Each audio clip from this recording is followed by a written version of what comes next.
Avery, whose show is this?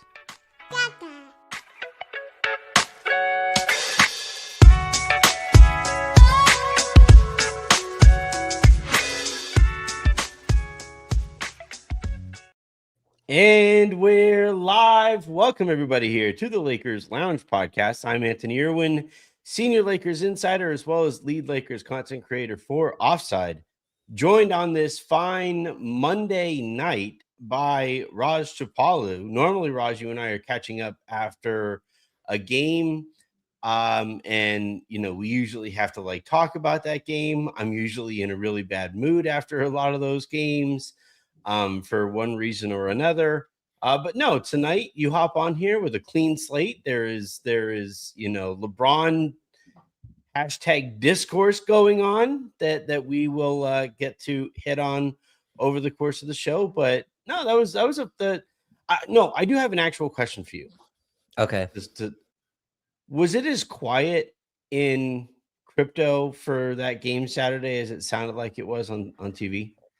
So what it was very similar to the Boston game where there were so many of the opposing team's fans in there that they kind of evened each other out, right? Where it's not going to be a ton of Laker fans screaming. I knew it right away because when they announced Jalen Brunson and the scream that I heard in the arena, I was like, oh, there's a lot of Knicks fans in here. So yeah, Boston fans were a little bit more vocal, and that's because the Knicks were down 20-25 in the third. So I remember Jaylen Brown got a dunk, and I was like, "Man, is it 70% Celtics fans in here?" He got MVP chance. Yeah, it was a nasty time. But the Knicks, yeah, that's the reason why I didn't feel as loud of Laker fans was that there definitely was a large Knicks crowd that was in there coming to support their East Coast team, which hopefully they enjoyed the loss. I don't think that helps. I don't think that explanation helps. Yeah, well, I mean, they were quiet. They just weren't there. That's my point. I do think they were loud. There was less of them, so it wasn't as loud on TV as it showed. Yeah, I'm not 100% sure, but it did feel like 50-50 Knicks Lakers.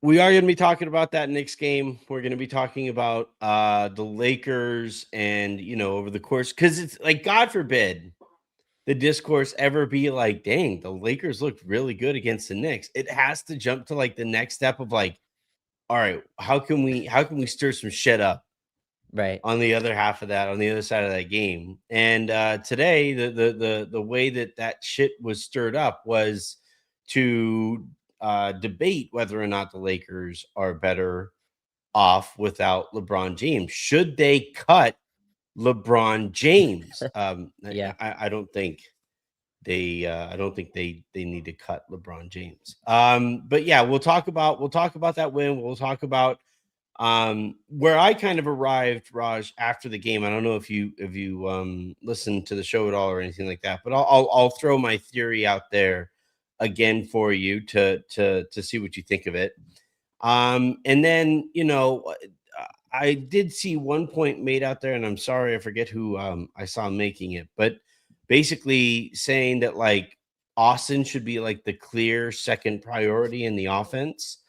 I saw that was a take out there today that I somewhat agree with, more long-term than short-term, but I think there are points to be made there. So we'll discuss that. And then, as always, over the course of the show, we will get to questions near the end of it. But yeah, Raj, let's also quick reminder, please hit that subscribe button, please hit that like button, please hit that share button. If you guys are listening to the show in the morning via any kind of podcast, please hit subscribe wherever it is that you get them, preferably on what you would call it on Odyssey, but wherever it is that you get them is perfectly fine with me. But yeah, let's the Lakers. Here was my theory. Here's what I landed on after the game. I definitely think the Lakers need LeBron James, right? They are better with him than they would be with, or they have a higher ceiling with LeBron James than they would if they just told him to go home, right? Which, by the way, it's not happening, right? I saw people making that case over the course of the day. Just stop, man. Why? Why do we have to like compete for how stupid we can be? But so like I think they have a higher ceiling with LeBron, but I do think less is more. And by that, what I mean is LeBron, over the course of his career, LeBron going 3/4 speed was better than almost every other player in the world, right? And certainly better than most role players that he would typically play with. And for, and he basically like got used to that and kind of paced himself with it and said that like he would much rather play like a higher minutes total and, kind of pace himself, load manage on the court than go with shorter stints in, kind of brighter bursts.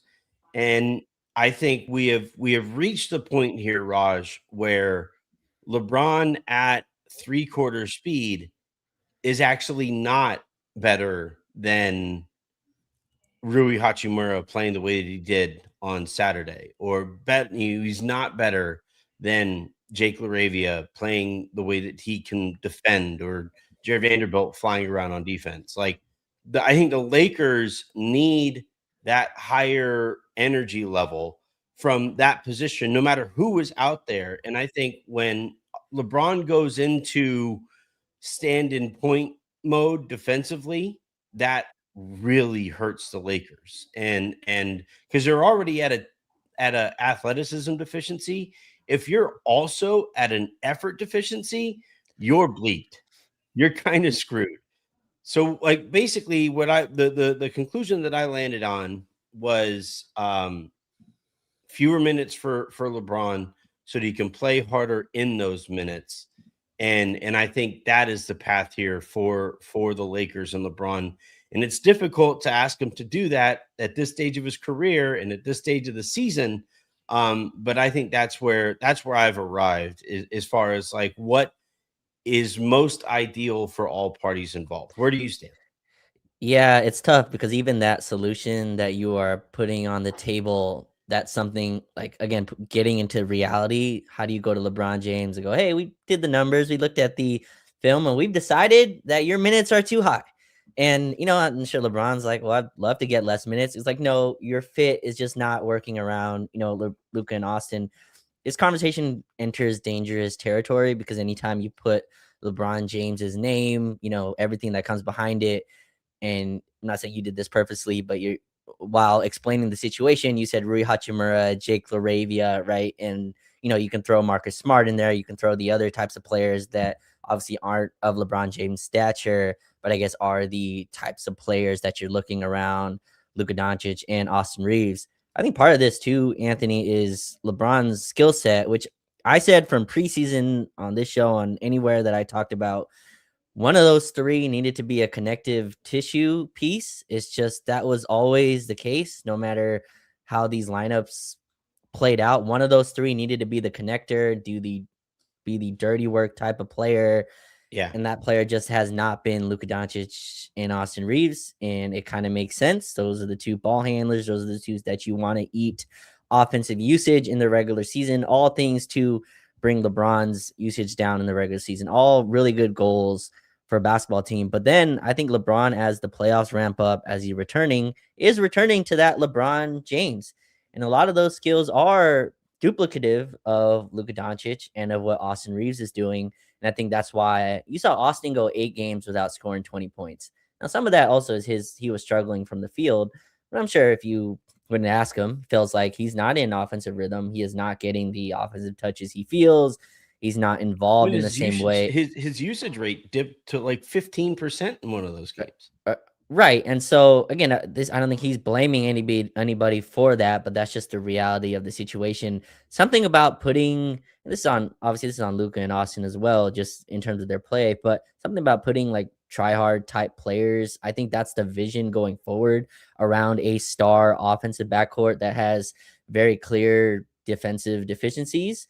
And LeBron, and this is all around the context of him being 41 years old. I think to ask a 41-year-old to be a defensive leader or high motor defensive player is just not realistic.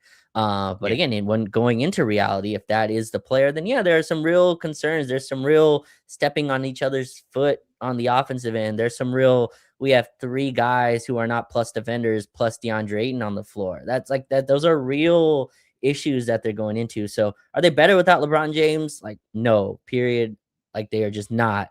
But there is something to the fit around Luka and Austin in terms of what players they need going forward, to where I think this is very informative. I think they need low touch players that can shoot off the catch, that are very comfortable getting all their shots right off the catch. I think that's important. But players that are extremely comfortable knowing that they're not getting 2 or 3 dribble moves a game. Like, they're guys that need to shoot when they get to catch the ball. Those are the type of players that you kind of around those two. And that's just not LeBron James. And he's a better player than everyone else combined because of it. But I think specifically when you're fitting around 2 offensive star guards, that's what you need. And I think that's where the kind of gap is. And that's why you can start a show today and saying, hey, the Lakers better without LeBron James. And then you can find numbers that prove your point in some way, even though, like you said, their ceiling still relies on LeBron James being LeBron James. Yeah, I mean it winds up being perfect, like first take fodder, Oh, it's right? beautiful. Beautiful You know, in the because worst way. just like you get Lakers and LeBron James in the headline. You get these like pretty great snappy clips. The stats even point to it, right? Like I saw Windhorst Yeah. point to the fact that like Luka and Austin together are 9-2. Yeah. Shouts to Sabrina in our Slack though, because she outlined what those wins actually are. So you had Hmm. Minnesota early on in the season. They weren't quite like they hadn't added Dosunmu yet. They were not the team that I think they are right now. Sure. Then you Still a good had team, but Memphis. Yeah, yeah. I mean, I think they are probably they and the Knicks are the 2 best wins here. 2 best But wins. Yep. the other like the other ones here, you have Memphis, who eventually tanked. Miami is kind of like they're mediocre almost by definition. Charlotte, before they had become Charlotte, right? The team, the media darling that Charlotte is now. New Orleans, they beat them twice. New Orleans is terrible, and they were definitely terrible at the time. Milwaukee, also terrible. Indiana, terrible. And then you had the Knicks, right? And the Knicks is a legit win. The Knicks one, you could, there are no holes to poke in that one. Sure. So you have like 2, I would say, legit wins, and then 7. All right, what are we doing here? And like if you just make the point of 9-2 with Luka and Austin, and you point to the stats, right, of what the Lakers are capable of in the Luka Austin games where LeBron doesn't play at all, then like I just think like you're dealing with smaller sample sizes, and there's some context there that is being ignored. Not saying Wendy was being disingenuous or anything like that. I just think that like that stat is somewhat misleading. And like at the end of the day here though, like just say it out loud. Is a basketball team better off without LeBron James? And I'm sorry, this dude might be 50 years old and I might still not be willing to go there, right? Like you got, all parties involved, I think, have to figure out a way to make this work. And it kind of reminded me, Raj, like while I was setting up, the show and the headline and all of the graphics, like the image that kept on popping up in my head was LeBron's tweet, right? Stop trying a way to fit out and just fit in, be a part of something special. Just my thoughts.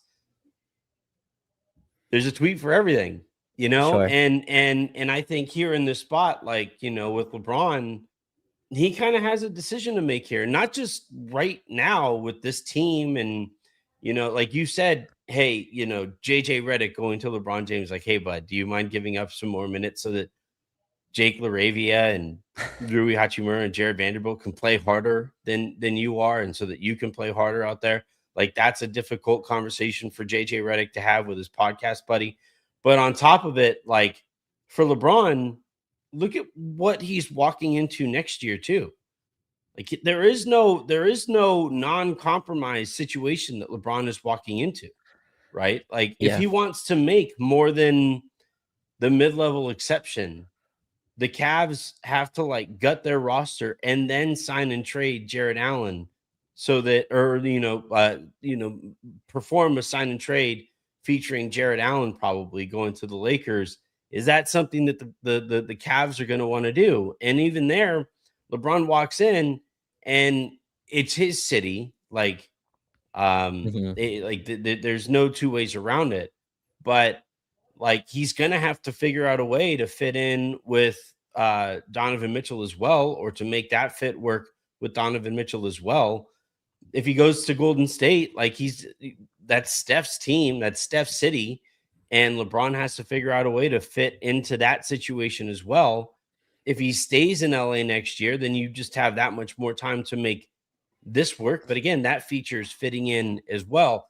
There is no longer like he no longer dictates the terms here in every single fashion in the way that he has over the course the vast majority of his basketball life. And it's a fascinating thing to watch take place. But from a basketball standpoint, I think it's really relatively simple, man. Like you think about if you're filling out a lineup and your starting point on that lineup is Austin Reaves and Luka Doncic, you ask yourself, what do those guys need around them? Well, you need perimeter defense, you need athleticism on the wing, you need a lob threat, you need high motor guys, you need guys who can make quick decisions.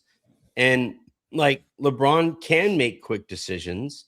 Like he's one of the smartest players ever. I'm not too worried about that, but he needs to be able to knock down catch and shoot opportunities. He hasn't been able to do that. He needs to play a lot harder on defense than he's been playing so far this season. I'm willing to say he cannot do that at the minutes per game that he's playing right now. It's impossible. Yeah. Yeah, and so like, where you wind up getting to, or where I wind up landing on, is like, look, the Lakers, like we can talk about how LeBron has to figure out what is best for him and what makes the most sense for him now and moving on into the future. The Lakers also have to make that same decision too here, not just for now, but moving on into the future. And that's where like the second part of this conversation, where prioritizing Austin makes even more sense, is Austin is definitely going to be on the Lakers next year. We Yeah. can't say that definitively about about LeBron James. So what are you building towards as well? So where do you land on prioritizing Austin Yeah. in the offense? Yeah. I mean, I think prioritizing Austin, it gets kind of there's a way to define that with also saying we're bringing LeBron down. I think and I've said it from the start of the year, I think he's the most versatile out of the three. He's the most that can kind of shift between positions, move between, being a 3, a 4, sometimes even center on this team. And I think his skill set being that versatile, he's the one that probably has to shift his game the most. And again, I understand it from LeBron's perspective. He's LeBron James, like that, the name that comes with it. And this is also unprecedented territory where, again, no one this age has been this good, has had these counting stats, is still this impactful.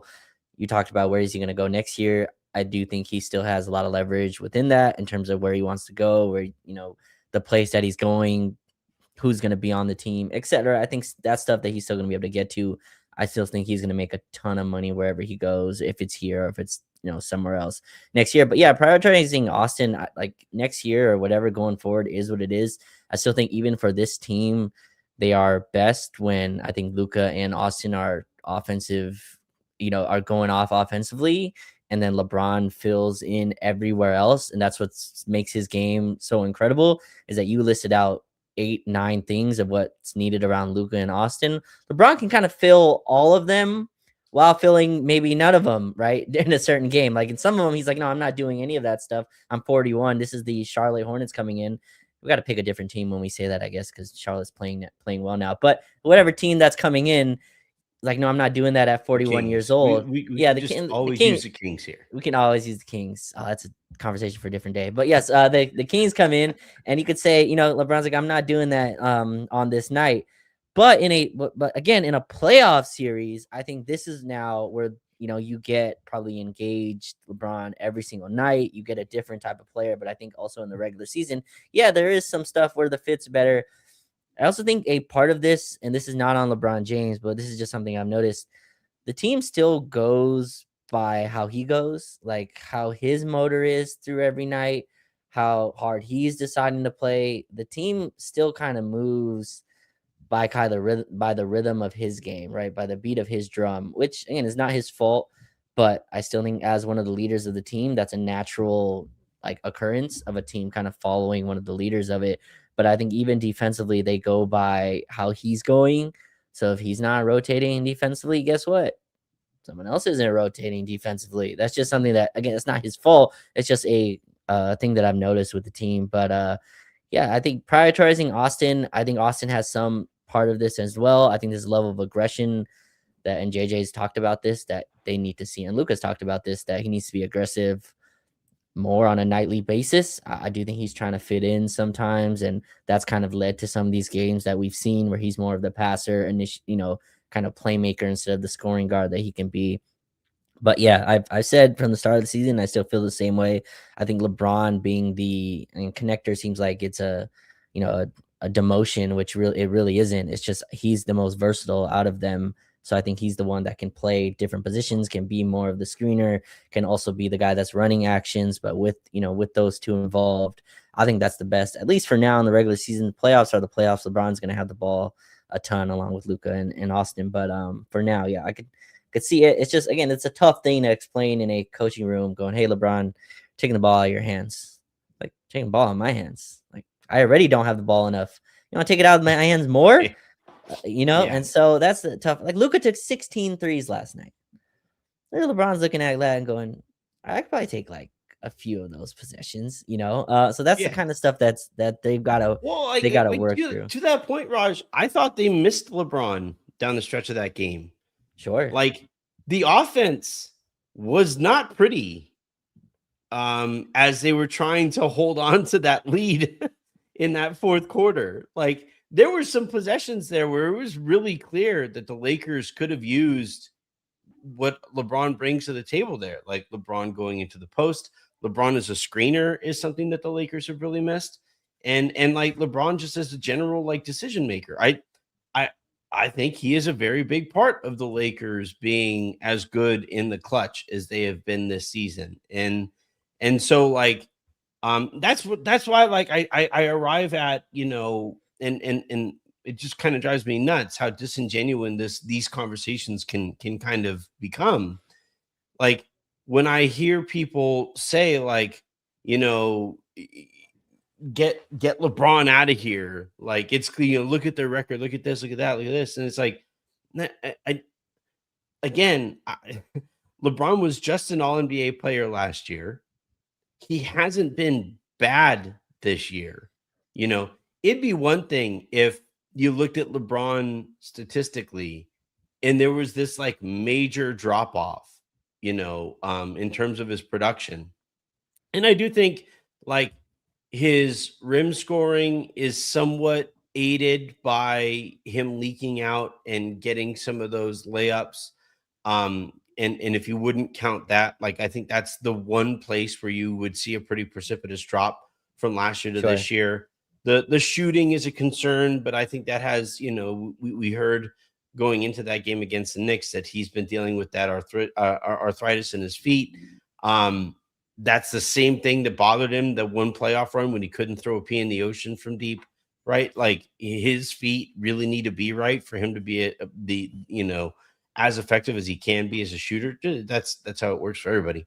And like, I just cannot. I don't know. I just don't think I'll ever be comfortable saying team basketball, not just the Lakers, but basketball team X would be better off not having LeBron James on it. Like I can't arrive there given the kind of basketball that we've seen this dude play as recently as like last year, Yeah, and for the most part, as much as you could expect from him from this year. yeah. Again, I think if we always take a step over the line, there's a conversation of what's a good fit for this team, and then you get to, well, the team doesn't need LeBron James, right? You've gone too far. I do think the NBA is an interesting point. Like you've seen some star combinations. They still work, but they don't work as cleanly as you feel like they should have. Right. One of the names that I think I saw today or whenever it was, kind of the KD Booker thing, right? Like that's a beautiful offensive combination. At least it seemed like it should have been. Should have been.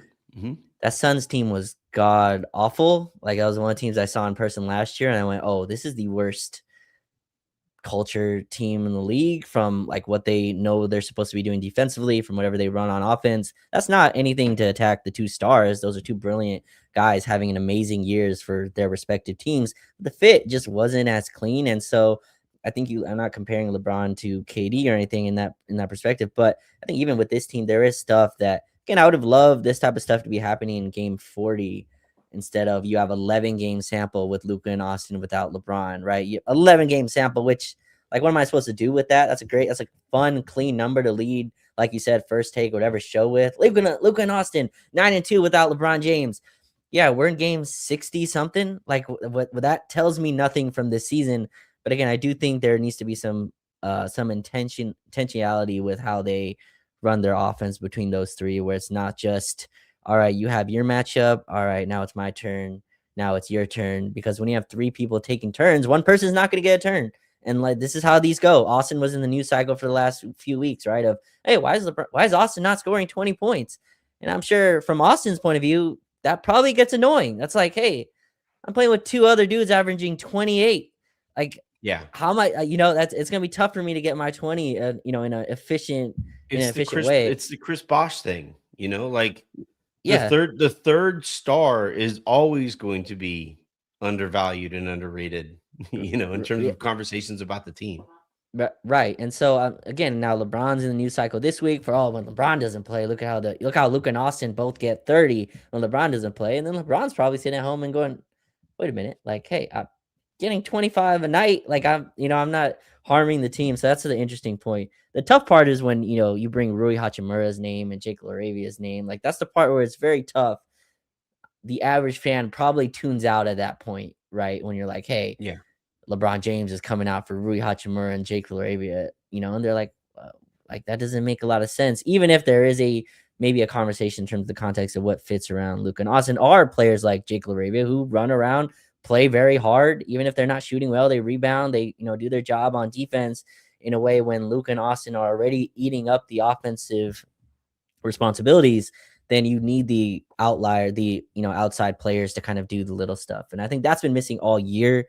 That's not on any individual of the big three, but again, I've said one of them needed to be a connective tissue piece, and haven't really seen that. And I think that's why their lineups, they're starting to get a little bit more positive, but still at this time, I think they're a negative for the season. I have to check.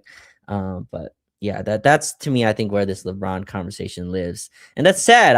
That was a fun win, Anthony. That was an amazing win against the Knicks. And I woke up this morning to are the Lakers better without LeBron James?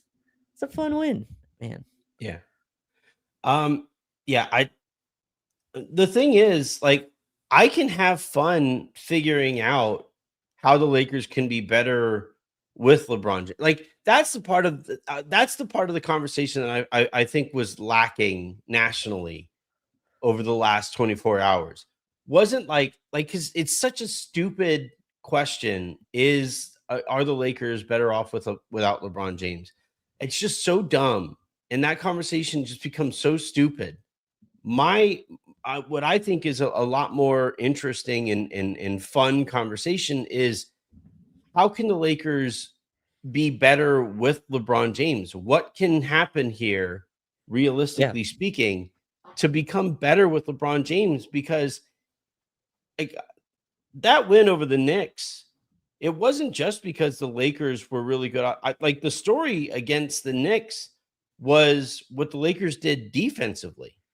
Yeah. Like the story against the Knicks was holy hell. Like the Lakers were actually, defending on a string. They were closing out to shooters. They were getting back in transition. They were being physical on the boards, and they were frustrating Jalen Brunson and played a good disciplined game against Jalen Brunson to avoid allowing him to just march to the free throw line every possession. Like that to me is the much more important thing to take away from that game. How can the Lakers defend like that when LeBron is also in the rotation? That's the part of it that like the Lakers need to figure out.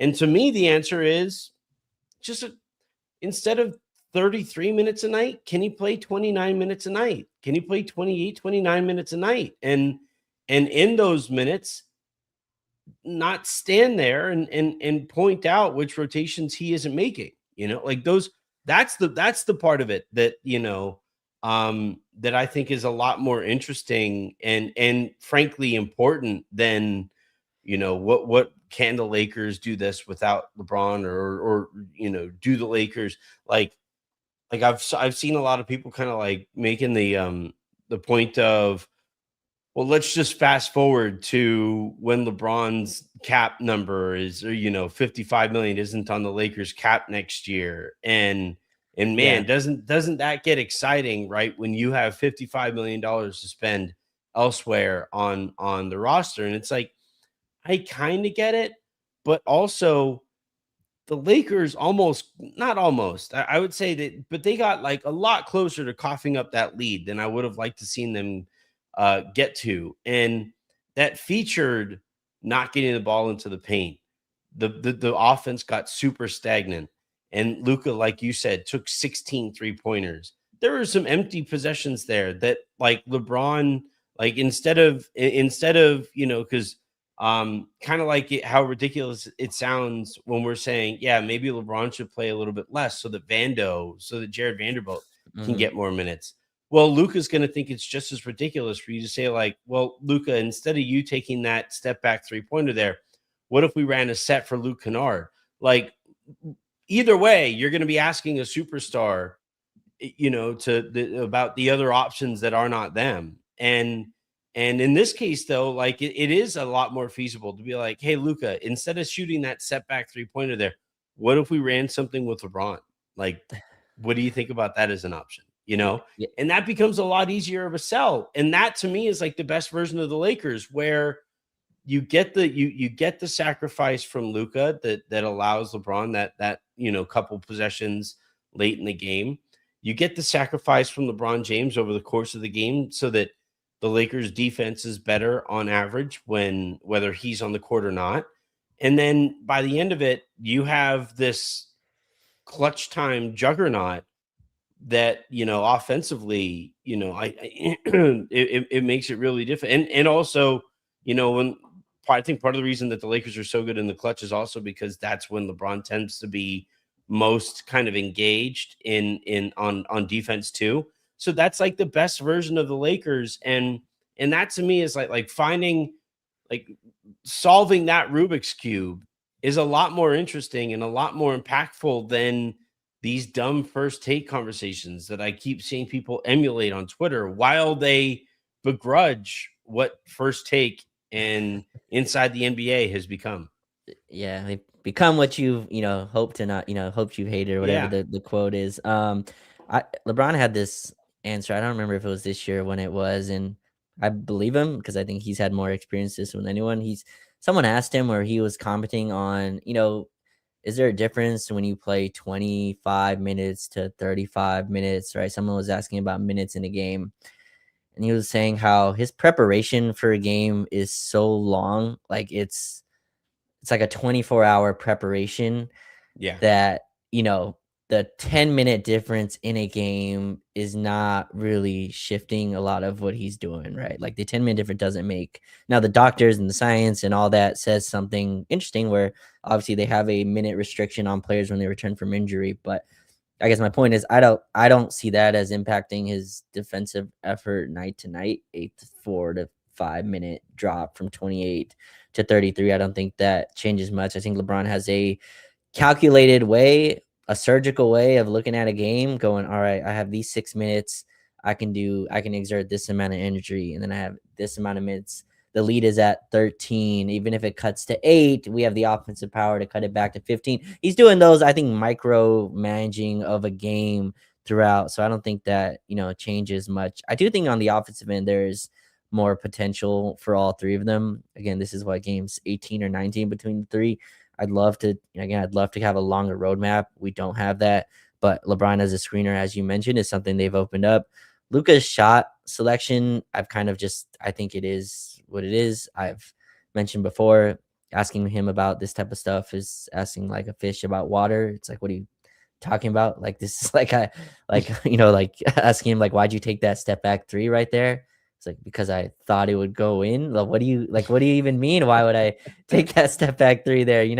That's what he felt at the moment. And again, one of the best shot makers in the league in league history. You got to kind of let him feel the game in a way. I know there's stuff that you can edit there in terms of working with LeBron and working with Austin more, but yeah, I hope they have the runway for it. Even if 20 games, LeBron's questionable tomorrow against Minnesota, but I'd love to get another rep in between those three against a good team. Every single one of those are magnified now because of how many games are left. Lakers just don't have the runway as other teams do, but I do think there's some offensive stuff there. The defense thing, Luka's been better defensively. That's kind of gone under the rug. I think he's had a lot more effort, and last night it was the most I've seen him communicate on defense at a game. He was pointing, he was telling people to go. There was a play, I forgot who the teammate was, but somebody missed their rotation. One of the Knicks got a layup. Landry Shamet got a layup, and he was mad at his teammate for a good amount of time. He's like, hey, like, that's your rotation there. And I thought that was interesting to see. So hopefully there's some defensive leadership coming in from Luka as well as we get down in the season. But yeah, the LeBron stuff is interesting. He's played a perfect amount of sample where it's so easy you can do these type of shows. But yeah, the fun conversation is where these three can go. The game behind the 3 seed after this game, there's still some room for improvement on that. Yeah, I'm hoping the Thunder can help the Lakers out a little bit here. They're losing late to Denver right now, and Okay. like, you annoying mother bleepers. But no, like I the other part of this too, Raj, is JJ Redick has basically made the decision that LeBron gets, like, you have Luka lineup, well, you have Luka, Austin, LeBron lineups, you have Luka, Austin lineups, you have LeBron, Austin lineups, you have Luka lineups, and you have LeBron lineups. And Austin hasn't got his own group. And it's actually been really kind of interesting the way that they've built the lineup around LeBron, where it's like, the LeBron Banshee lineups, and they get out and run a little bit. They're a lot more chaotic. They, I think, have a lot more variance to them because of how chaotic the basketball can sometimes be. I think I still agree with giving LeBron his own lineup, giving Luka his own lineup, and allowing Austin to work off of those guys in groups. Where do you stand though on the decision or the choice, on giving LeBron his own groups, not giving Austin his own groups? Yeah, I mean, JJ mentioned that he's trying to get more minutes with with Austin and LeBron together. I think that makes a lot of sense. He's basically given Luka and Austin units Jackson Hayes, and he's given LeBron the Aiton plus like Smart, Rui, whoever it is. I think that makes a lot of sense. Kind of has Luka and Austin running one. LeBron kind of gets the second unit with the defenders. I think that makes some sense. We'll see if Austin kind of gets his own units, at some point. But yeah, I haven't had any issues with the lineups. I think the thing that JJ is wrestling with is the bigs in all these units. Like, has a 3 big rotation. He pretty much has gone with Jackson to close every game, but Ayton and Maxey within it. He's been kind of putting them in different situation. Vando is kind of a game by game situation. Sometimes LeBron will play with Vando. Sometimes he'll even go to LeBron at center. And I think that's why LeBron gets his own units, because it's a little bit more versatile. You can put LeBron in different kind of places there on the floor. But yeah, I haven't had any kind of issue with how the lineups have kind of how they've played out. That had some Austin LeBron units too. I've really liked those. That's kind of what I'd lean towards. Austin and LeBron That already have. honestly made the most sense to me going into the season. Like getting LeBron Austin lineups or LeBron Austin basketball, those 2-man sets, that's what the Lakers used to close out games with. Yeah, And there's allowing inherent those guys to chemistry. play against with like second unit combinations, like that to me going into the season was like, that feels like a huge opportunity for the Yeah, Lakers to have a crazy market inefficiency. And now look, I think like the larger point that you've made is the most applicable is that like there's only 19 games that all three of those guys have actually played in, yeah, and you have matchups and you have guys coming back from injury, you have guys get dinged up in games and stuff, and so like working out those rotations is still very much this like moving target. But yeah, I land on like um LeBron Austin lineups feels like the thing to go to. And I don't know, have you noticed this like in your study of the tape that like I don't feel like we've gotten anywhere near as much LeBron Austin 2-man game this year as no, I thought we should have.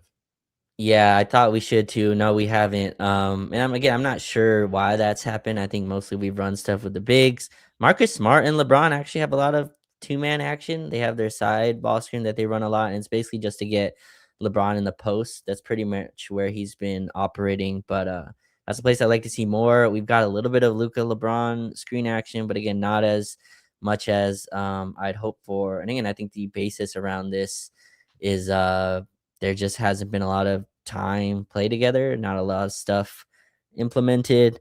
But hopefully they're able to do that going forward. I thought the Denver game, obviously the loss is gonna make a lot of people just throw that game in the trash, which I understand. Denver's not a fun team to go back and rewatch when they play the Lakers, but there's a lot of good stuff in there. I felt like between that was my favorite game, Anthony, of those three together offensively. I think we did the show after that game because it was in Denver. Yeah. But that was my favorite like offensive game with the trio.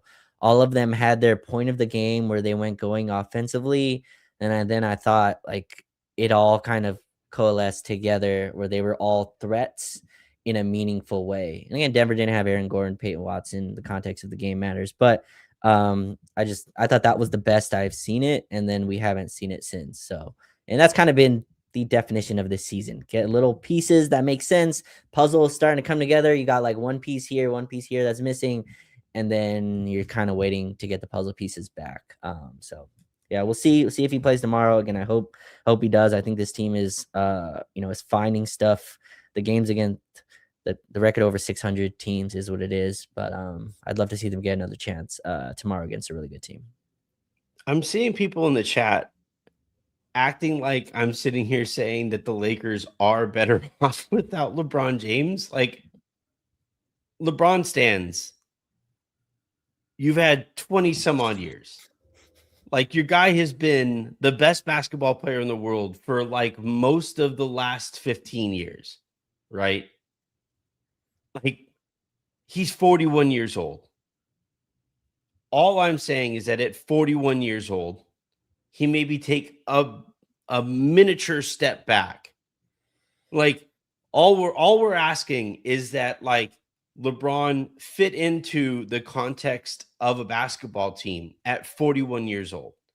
And by the way, I think he would probably agree because I saw a point earlier that like LeBron isn't Russell Westbrook. And I completely agree. Like I actually think in hell, like going into the season, LeBron over the summer really focused on catch and shoot effectiveness and quick decision stuff, attacking closeouts, stuff like that. Like he understands that this is a Luka Doncic team. Luka's in his prime. LeBron's in his 40s. Like we can have a productive conversation here. That's all we're trying to do. And that's all that the Lakers are currently trying to do is like, hey, let's be productive together. Let's make this work together. I was blown away by how engaged LeBron was on the bench in that game against the Knicks, right? He was up on his feet for the vast majority of the game. He was talking to teammates. He was talking to the ref. He was coaching from the sideline, from what I could tell. And like I think he sees that there is a potential opportunity here, because there is no team in the league, Raj, that blows me away, right? Like there is no team that I'm looking at and saying like the Lakers have just zero shot against. And especially if Luka, Austin, LeBron, and the Lakers collectively can figure out a way to compound strengths and make up for weaknesses. And right now, one of LeBron's weaknesses, and it's in a completely realistic weakness, is that at 41 years old, he can't be as engaged as he needs to be defensively for 33 minutes. So can we get like, I have no problem, honestly, with what I've seen from LeBron offensively. I would like for him to knock down a few more open shots. I would like to see the Lakers have him set some more screens and stuff like that. My problem with LeBron is almost solely on the defensive end. And like that is where the Lakers need more, not from him specifically, but from that position for 48 minutes. Like, I made this point on last night's show, Raj, and let's see if you agree with it. For like the vast majority of my life, NBA basketball, or like NBA basketball teams' ceilings mattered more than their floor. And those ceilings were dictated by or decided by the stars at the top of that roster. But now, as the league has become so smart, as the league has become so deep, actually the floor matters more. And having a higher floor matters, I think, more than having a higher ceiling. And I think the Lakers' floor, or all these teams' floors, are decided by weakest links. And if your defense, like it's the same when Rui is out there in that spot and he isn't engaged. It's the same as when Vando was out there in that spot and he's playing too recklessly. Like the Lakers need a higher floor from that 3-4 spot, no matter who is in there, than they've gotten over the course of the season. And I'm just trying to find a way to get there. And one of the ways that I think you can get there is by a few fewer minutes per game of LeBron and a few more minutes of somebody who I can more predictably say is going to be more engaged there. And look, by the time we get to the playoffs, LeBron might be more engaged or will be more engaged, and this conversation is all moot. But for right now, like getting to that point and winning as many games between now and the playoffs, I do think it taking a slight step back here makes sense. But what do you think about the floor ceiling discussion? There's a great article. I can't remember the name of the person who wrote it, but he wrote how the NBA used to be a, strongest link kind of theory of you are the best player in the league usually wins the NBA title, right? That's kind of was the crux of the story. But now it's the weakest link is kind of the most important thing on an NBA roster. So I'm with you on that. Again, I think these are tough things to just iron out in reality, because I think what you're saying makes a lot of sense. But again, you're preparing for the playoffs without doing what you're going to do in the playoffs, right? Like you're playing guys more in the regular season that you're going to dip their minutes once the playoffs come. I think that's a tough thing to kind of iron out. And again, some of this is the personnel on the team. I think LeBron next to a guy like Ayton, I think those are not good defensive basketball fits together. Ayton's a slow big. It was funny. I asked JJ about Jackson's defense yesterday, and he basically said Jackson's our best rim protector, which I don't know if that's I don't know what that means in terms of the ceiling, how this team goes. But I think he's right. And again, I think Ayton's going to continue to start. I've said previously on the show that Jackson's going to close pretty much all these games, it feels like. But yeah, I think I don't know how to solve this defensive issue. I don't think the minutes thing will change very much. I just don't see that impacting, I guess, LeBron's defensive effort. I do think there are big games that come up where his effort will be higher than others. But I think Luka's defensive effort has jumped. Austin's defensive effort has jumped, and I think closing out this season, we'll see how LeBron's defensive, I guess, engagement is. But I'm more kind of focused on the offensive end. JJ kind of mentioned that he wanted a top 15 defense and a top 10 offense. That's kind of his goal for this team. I think that's doable. I think you can be a I think the average offense defensive. probably needs to be closer to like top 7. Yeah. Like Yeah. I think it's 10 like six seems or low. yeah, I think it's like 6 or 7 since the All-Star game. I have to Yeah. check the numbers, but I think that's doable even with LeBron's kind of at 41 understandable, in and out engagement on the defensive end. Yeah, the offense is definitely like, when the Lakers have looked their worst, it's because like they've struggled to score, right? Yeah. Because now that allows other teams to get out in transition, and then the Lakers are facing an avalanche. Mhm. And I think, that like again, um, this is where those three guys, LeBron, Austin, Luka, not getting reps dating back to the preseason, almost kind of by choice, over the course of the season, where guys are sitting for soreness. Guys are, the Lakers have been very conservative on this front. Like, this is what that eventually looks like, is you're up against, you only have, 20 or fewer games left in the season. And you're like, Yeah. are these guys going to get like the reps that they need? And whenever they do, or if they do, I think the offense is I think their top priority. But that said,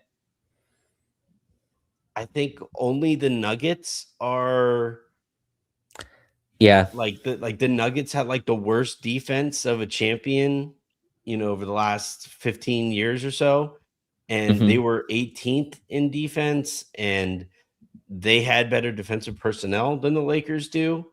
So like I still think that the defense is very critical to what the Lakers are going to be able to do here.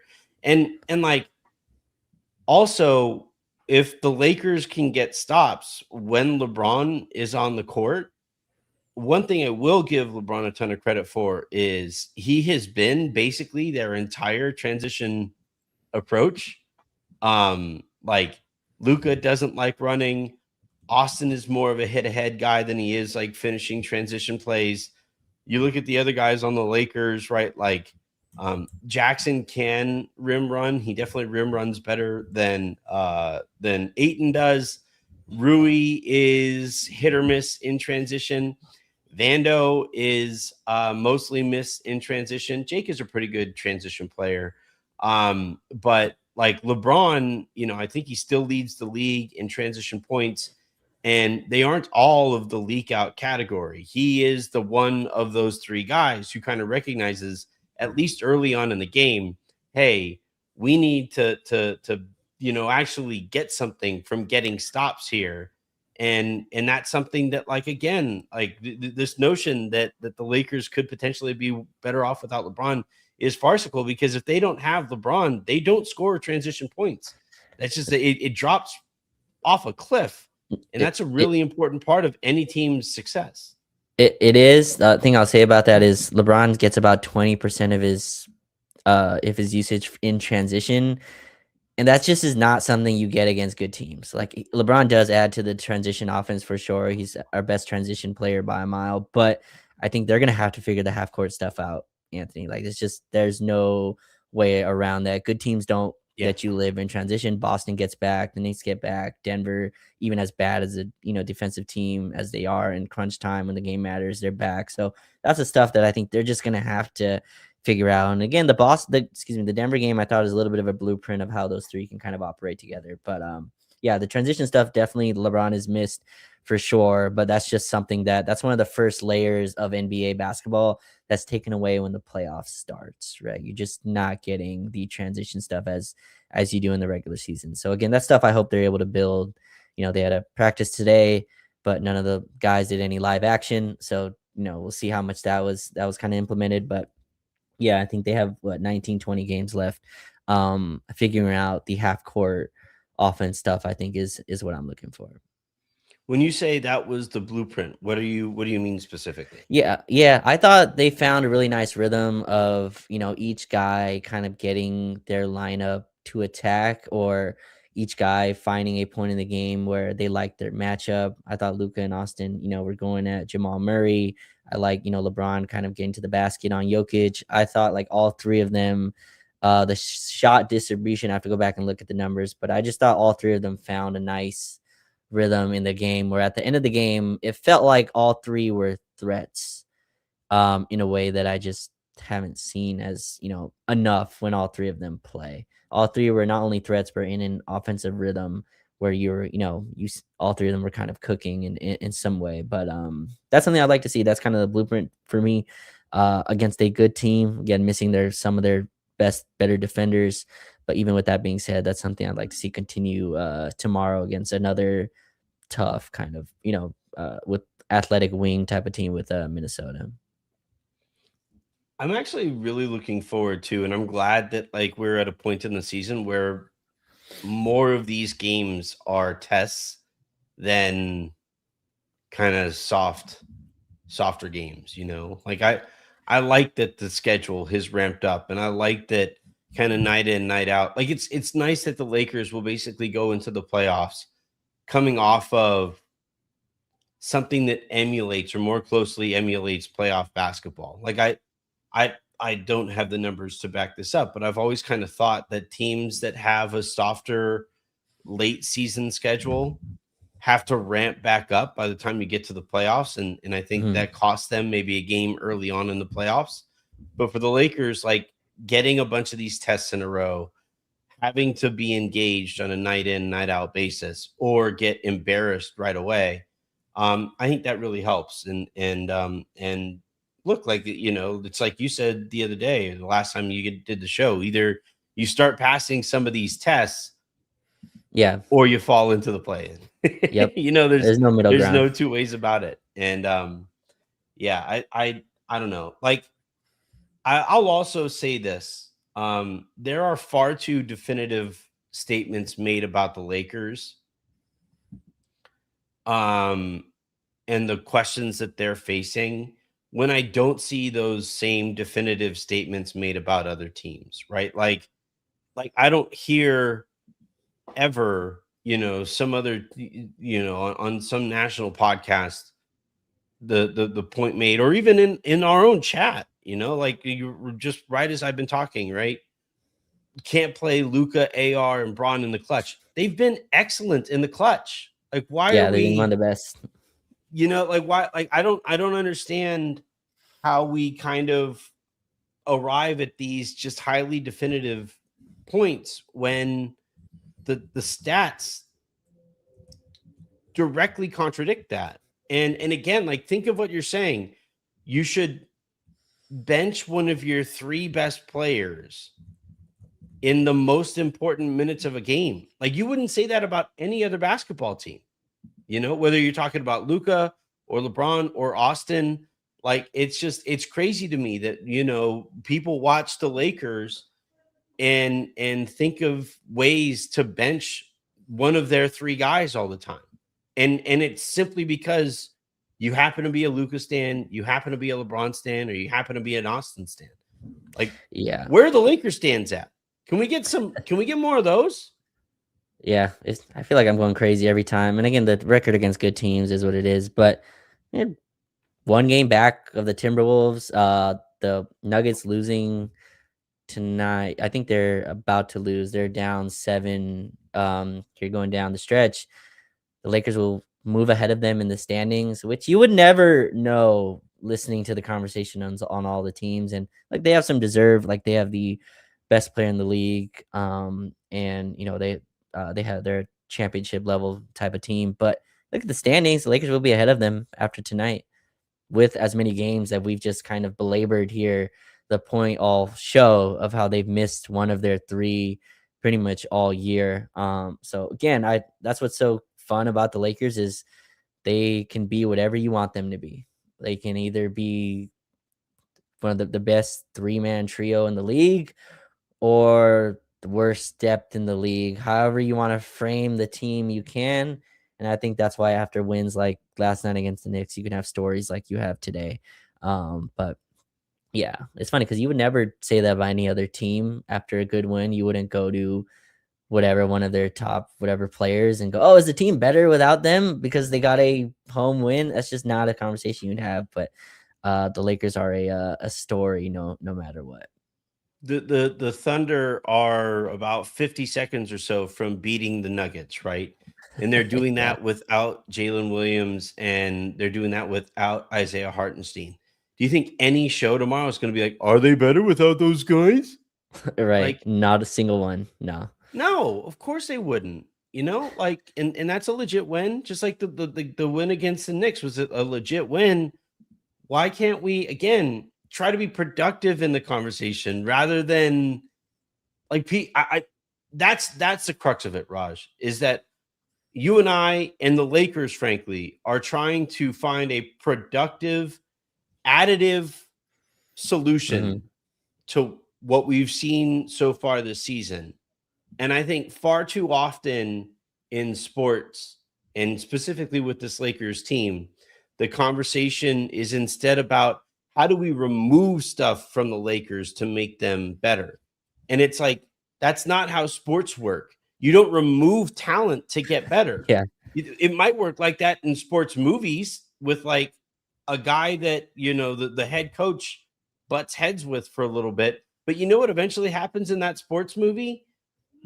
The head coach and that star player, they eventually find common ground, and the team is better off by adding that talent back to the roster. And here with the Lakers, like, they are not good enough to just remove LeBron James as a talent away from this roster and get better. They aren't talented enough to just remove Austin Reaves from either starting or closing lineups.